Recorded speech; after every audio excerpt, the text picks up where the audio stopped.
ውድ የአረብ ሚዲያ ቤተሰቦች ዛሬ በሃና ጉዳይ ተመልሼ መጥቻለሁ ማለት ነው። የሃና ጉዳይ በጣም የሚያሳስብና መጨረሻው የራቀ ሆኗል። ለብዙሃኑ ሰው እየገረመውና እያስጨነቀው ያለ ጉዳይ ነበር ይሄ ነገር። የእህታችን ሃና በህይወት መኖር ለሁሉም ሰው ደስታ ሆኖ እያለ ሞታለች ተብሎ ተስፋ ተቆረጠባት በኋላ መኖሯ ደስታ ሆኖ እያለ ነገር ግን ከታገተችበትና አሁን ካለችበት ችግር ወደ ቤተሰቦቿና ወደ ሀገሯ የምትመለስበት ችግር እየራቀና መጨረሻው እየከፋ ነው የመጣው ማለት ነው። በታላላቅ ቲክቶከሮች ሳይቀር በታላላቅ ሶሻል ሚዲያ ተዘግቧል። የቱንም ቀኑንም በላይ በስርጭትም በቀጥታም ከ12 ቀን በላይ ሆኖታል። ይሁን ሙሉ ሶሻል ሚዲያው ሰሞኑ ስለ ሃና ነበር ዘገባው። ይሄ ሆኖ እያለ ሃና አሁን ካለችበት እገታና ካለችበት ችግር ወደ ቤተሰቦቿና ወደ ሀገሯ ልትወጣ አልቻለችም። ከዚህ በኋላ ሊደረግ የሚችለው ነገር በሶሻል ሚዲያና በታላላቅ ቲክቶከሮች ሊሆን የማይችል ስለሆነ ሃናን ካለችበት ችግር ሊያወጣትና ወደ ሀገሯ ወይም ወደ ቤተሰቦቿ ሊመልሳት የሚችል መንግስት ብቻና ብቻ ነው እየተባለ ነው ማለት ነው። ሁሉም ሰው በሶሻል ሚዲያ ታላላቅ ቲክቶከሮች ሳይቀሩ ሌቱንም ቀኑንም ከ12 ቀን በላይ በላይቭን በቀጥታም ለፍተዋል፣ ደክመዋል። ነገር ግን እሷ ካለችበት ችግር ልትወጣ አልቻለችም እና ሁሉም ሰው አሁን ሙሉ ኢትዮጵያውያን ሀበሻውያን ወደ መንግስት ሊጮህ ይገባል። እሷን ካለችበት ችግር ሊያወጣት የሚችለው መንግስት ብቻ ነው እየተባለ ነው። ስለዚህ ውድ እህት ወንድሞቼ ስለ ሃና ጉዳይ የሚያሳስባችሁ ለመንግስት እንጩህ፣ ዝም አትበሉ። አሁንም ህዝብ መጮህ ያለበት ለመንግስት ነው። እሷን የሚያወጣት መንግስት ነውና ሁላችንም ወደ መንግስት እንጩህ እየተባለ ነው። ከዚያም በተጨማሪ ያለውን መረጃ አንድ ወንድማችን የሚያስረዳን ይሆናል። እስከ ቪዲዮ ፍጻሜ አብራችሁን ቆዩ። ሁሉንም የማስደምጣችሁ ይሆናል። ቻናሉን ላይክ፣ ሼር፣ ሰብስክራይብ ያረጋችሁ ከወዲሁ ጀምሩት። ቀጥታ ወደ ቪዲዮ። እንግዲህ ከሰሞኑ በዚህ በሶሻል ሚዲያ ላይ ከአንድ ሳምንት በላይ አጀንዳ ሆኖ ቆይቷል። ነገር ግን ከመወያየትና መረጃዎችን ከመሰብሰብ ባለፈ እርምጃዎች ሊወሰዱ አልተቻሉም። ምክንያቱም ጉዳዩ እጅግ ውስብስብ ከመሆኑ የተነሳ በቲክቶከሮች አቅም የሚቋጭ ስላልሆነ ይህ ጉዳይ የመንግስት እጅ ያስፈልገዋል ብዬ አስባለሁ። የእህታችን ጉዳይ ይመለከተናል ያሉ ቲክቶከሮችም እንግዲህ ከሰሞኑ ስራቸውን ትተው ጊዜያቸውን ሰጥተው እንቅልፋቸውን አጥተው በእህታችን በሃና ጉዳይ ሲወያዩና መረጃዎችን ሲሰበስቡ ቆይተዋል። ነገር ግን ጉዳዩ ተስፋ ወደሚያስቆርጥ ወይም ደግሞ እጅግ ወደሚያሳዝን ውሳኔ የተኬደ ይመስላል። ምክንያቱም ጉዳዩ አሁንም ውስብስብ ነው። ስለዚህ አሁን ሁላችሁም ይህ ጉዳይ እንዳይረሳ መንግስት ጣልቃ እንዲገባ፣ ኤምባሲዎች ይህንን ጉዳይ እንዲመለከቱት ሁላችሁም ድምፅ እንድትሆኑ፣ ወላጅ አባት በሀዘንና በተሰበረ ልብ ሆነው እውነት ከሆነ የልጄን አጽም አሳዩኝ ሲሉ እንዲሁም ቦታው ላይ መጥቼ የልጄን አጽም ማየት እፈልጋለሁ እንዳሉም ጉርሻ ፔጅ ዛሬ በፌስቡክ ፔጁ ላይ ተናግሯል። ይሄ ደግሞ የሚያመለክተው ቤተሰብ ምን ያክል በእህታችን ጉዳይ ልቡ እንደተሰበረና ምን ያህል በሀዘን ውስጥ እንዳሉ ነው። እንደሰማችሁት የሃና የእህታችን ጉዳይ ባለመውጣቷና ባለመፈታቷ ካለችበት ችግር ዓለምንና ኢትዮጵያን በሙሉ አነጋጋሪ ሆኗል ማለት ነው። ሰይድ ወረባቦ እንደተናገረው ከሆነ አሁን ወደምንፈልገው ግብ እየደረሰ ነው። የሃና ጉዳይ ከኢትዮጵያ ታላላቅ ባለስልጣናት ሰምተዋል እና አባቷም ደግሞ ተጠርቶ በታላቁ ኢንተርቪው የሚያደርገው ወደ ሰይፉ ኢቢኤስ ኢንተርቪው ሊደረግ ነው። አባቷ ማለት ነው ማን እንደሆነ ገዳዮቹ እዛ ቀጥታ በአለም ላይ በኦንላይን ቀጥታ ስርጭት ሰይፉ ኢንተርቪው ሊያደርገው ነው። የሃናን አባት እየተባለ ነው ማለት ነው። ይሄ ማለት ደግሞ የሃናን ጉዳይ መንግስት ቆመበት ማለት ነው። ያ ማለት የእሷ መውጫና ከዛ እስር መገላገያዋ እየቀረበ ነው። የእህታችን ሃና ዋናው በህይወት መኖሯና አለመሞቷ ነው ዋናው ትልቁ ነገር ማለት ነው። አንድ ወንድማችን ደግሞ ከሰው ሀገር ከሸዋ እየፎከረ ነው የሚገኘው። እስከ ቪዲዮ ፍጻሜ አብራችሁን ቆዩ። ሁሉንም የማስደምጣችሁ ይሆናል። እስኪ የሷ ሀገር የሸዋ ልጅ ነው ምን እንዲያለ እንስማው። ሰይድ ወረባቦም ደግሞ ጉዳዩ ምን ላይ እንደደረሰ አሁን በትልቁ የተናገረው ነገር አለ። ሁላችንም ምስኪን የተናገረው ነገር አለ። እስከ ቪዲዮ ፍጻሜ አብራችሁን ቆዩ። ሁላችንም ወደ ቪዲዮ።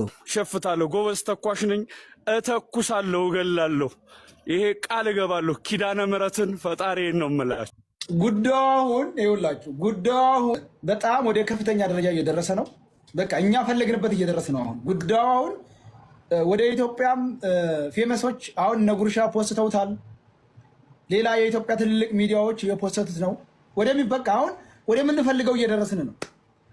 ስለዚህ አባታቸው እንግዲህ ጉዱ ነገር የሚመጣው አሁን ወደሚፈለገው አካል መሄድ አለበት። ሂዷል፣ በቃ ደርሷል። እነ ጉርሻ ፖስተውታል። ሌላም ትልልቅ ሚዲያ ፖስተውታል። ይሄ እንግዲህ አባታቸው ሁሉ ተጠርተው ወደ ሰይፉ ጋር ሁሉ የሚቀርቡበት ሁኔታ ነው። ያን ጊዜ የልጃቸው ገዳይ ማን እንደሆነ ብጥርጥር አድርገው ያወራሉ ማለት ነው። ስለዚህ የኛም የፈለገ እንደሰማችሁ ሰይድ ወረባቦ እንደተናገረው እንግዲህ የሃና አባት አዲስ አበባ ሰይፉ ኢቢኤስ ላይ ሄደው በኢንተርቪው ሊደረጉ ነው። በአለም በኦንላይን ቀጥታ ስርጭት ማለት ነው። ኢንተርቪው የሚደረጉ ምንድነው የሃና የልጃቸው አጋች ማን እንደሆነ ለዓለም ለማሳወቅ ነው ማለት ነው። ስለዚህ ያ ወዲያውኑ በመንግስት እጅ ቁጥጥር እንደሚውል ሁሉም ሰው ይፋ ያደረገውና ታላላቅ ሶሻል ሚዲያዎች የተናገሩት ነገር ነው። ለማንኛውም ደግሞ ሰይድ ወረባቦ ባለፈ የገጠር ልጅ በኦንላይን 30 ምናምን ሺህ ህዝብ ባለበት መካከል ላይ የሰደበው የዲቃላ ልጅ ብሎ በሰደበበት ምክንያት ብዙ ሰዎች ስለተቆጡበትና ብዙ ሰዎች ስለተቀየሙበት ያለውን ነገር እስከ ቪዲዮ ፍጻሜ አብራችሁ ይቆዩ። ሙሉ መረጃውን የማስደምጣችሁ ይሆናል። ቀጥታ ወደ ቪዲዮ። አባቱ ነው እዚህ የሚንጨረጨረው የዲቃላ ልጅ። የዲቃላ ልጅ ነህ። አባት ከየት እንደሆነ እኮ ሰምተናል። ምንም ርህራሄ ያለለ የዲቃላ ልጅ ነው። ሰይድ ወረባቦ ምን ነው የሚያመህ አባቴ? እንዴ የሴት ልጅ በደል ያመኛል ብሎ ቁጭ ብሎ እየተከራከረ ሌላን ሴት ማንቋሸሻ ማንም ምንም ይሁን ስለሱ ስለ አባቱ ምን አገባህ? ምን ጥልቅ አደረገ? ከየት እንደመጣህ እናውቃለን ማለት ምን ማለት ነው? እንደሰማችሁ ሰይድ ወረባቦ ባለፈው ላይ በላይ የገጠር ልጅ ብዙ ሺህ ህዝብ ባለበት መካከል ላይ ከየት እንደመጣህ እናውቃለን የዲቃላ ልጅ ብሎ ሰድቦታል። ይሄ ተገቢ አይደለም፣ ሊሆን የማይችል ነገር ነው እያለ ነው ብዙሃኑ ሰው። ምክንያቱም እሱ ምንም ሊያደርገው የማይችል ነገርና ከእሱ አቅም በላይ የሆነ ነገር እስከሆነ ድረስ ልጁ ምንም ያጠፋም ካሁን በኋላ ምንም አርግ ሊባልበት የሚችለው መንገድ የለም። ብዙሃኑ ሰው እያለ ያለው ነገር ነው። ይህም እውነታ ነው ማለት ነው። አሁን ያለው ነገርና ዋናው ተጨባጩ ነገር እሷ የምትወጣበት መንገድ ነው። አሁን ወደ ታላላቅ ሚዲያና ወደ ታላላቅ ባለስልጣኖች ደርሷል። የሃና መውጫ ኢንሻአላህ በቅርብ ቀን ይሆናል። በሁላችንም ዱዓና ጸሎት ማለት ነው። እስከ ቪዲዮ ፍጻሜ አብራችሁን ቆዩ። ላይክ፣ ሼር፣ ሰብስክራይብ እያደረጋችሁ ቪዲዮውን ከወዲሁ ጀምሩት ማለት ነው። ስለ ሃና ባል የተናገረች አንዲት እህታችን አለች ማለት ነው። ሁላችንም ልንተቸውና ልንሰርበው የሚገባ ባሏ የሃና ባል ነው። ምናልባት እሷን ሊከፋት ይችላል ኋላ ይሄንን ቪዲዮ ስትሰማ። ምክንያቱም ቢከፋትም ችግር የለውም። እሷ በአሁኑ ሰዓት ባለችበት ላይ ዓለም እየተንቀጠቀጠ ሙሉ ኢትዮጵያ ሌቱንም ቀኑንም በላይቭ ሲንጫጫ ፍትህ ይሁን ድምጽ እንሁን እያለ እሱ ያለበት በሃና ጉዳይ 12 ቀን ምርመራ አድርገናል። እንግዲህ ሜጀር ላይ ተጠያቂ 3 ሰዎችን በእኔ ጉዳይ ወስኔ ጨርሼ በእነሱ ላይ ብቻ ውሳኔ ያሳልፋለሁ። አንደኛ ጉዳዩን የሚያውቀው ቂምና በቀል ያላቸው ወይም ደግሞ የራሳቸው ጉዳይ ያላቸው ይመቺ ከሳውዲ አረቢያ ያለ ጅዳ ያለ ደላላ ተነጋግሮ ሃናን በተክላይ በኩል ትብብር ተደርጎለት ልጅቱ ተይዛ ስቃይና ችግር ውስጥ እንድትገባ ያደረገው አንደኛ ይመች ነው። ሁለተኛ ተክላይ ምንም ይመች በዚህ ጉዳይ እንኳን ቢያስተባብርለት እኔ ስራዬ ይበላሽብኛል፣ በዚህ ጉዳይ አያገባኝም ብሎ መንገዱን በሰላም ልጅቱን ወደ ሀገሯ ማሳለፍ ሲገባው የይመች ተባባሪ ሆኖ ልጅቱ በይመች የስራ ጎዳናዎች ሁሉ እና በግብረ አበሮቹ እንድትደፈርና ጥቃት እንዲደርስባት የስነ ልቦና ተጎጂ እንድትሆን አድርጓል። ሶስተኛው ይሄን ሁሉ ስራ በፕሮፓጋንዳነት እንዲመራ ገንዘብ የተከፈለው የገጠሬው ልጅ ነው። ገጠሬው ልጅም በጣም በዚህ ጉዳይ ችግር ያለበት። ከዚህ በኋላ ከአቡፋኑ ወይም ሰይድ ወረባቦ ቤት ከሳሪ ቤት እየተሰበሰብነ ጊዜያችን የምናባክንበት ጉዳይ የለም፣ ጨርሰናል። ባለ ጉዳዮች ታውቋል።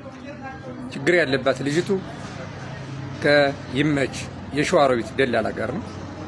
እሱ ጉዳይ ከሱ አቅም በላይ ሲሆን ኢሚዲየትሊ በቀጥታ እንዳይጠየቅ አሳልፎ ለተክላይ ደላላ ሰጣት። ልጅቱ በአማራነት ጉዳይ አልተያዘችም። ተክላይ የዚያኛው ወዳጅነት ስላለበት ልጅቱን ይዟታል። ተክላይ አልደፈራትም። ልጅቱ ግብረ አበሮቹ ናቸው። ተክላይ የመንገድ ጠባቂና መሪዎች የሚባሉ ናቸው። ስለዚህ አሁንም ጉዳዩ መፈታት ያለበት ይመች ጋር ነው። ይመች ኢትዮጵያ ውስጥ ምን አለው? እዛ ሩቱን መፈለግ ነው። ሁለተኛ ተክላይ ነው። ተክላይ ስራው እንዳይበላሽበት ከፈለገ ሃናን ይልቀቅ። ሶስተኛ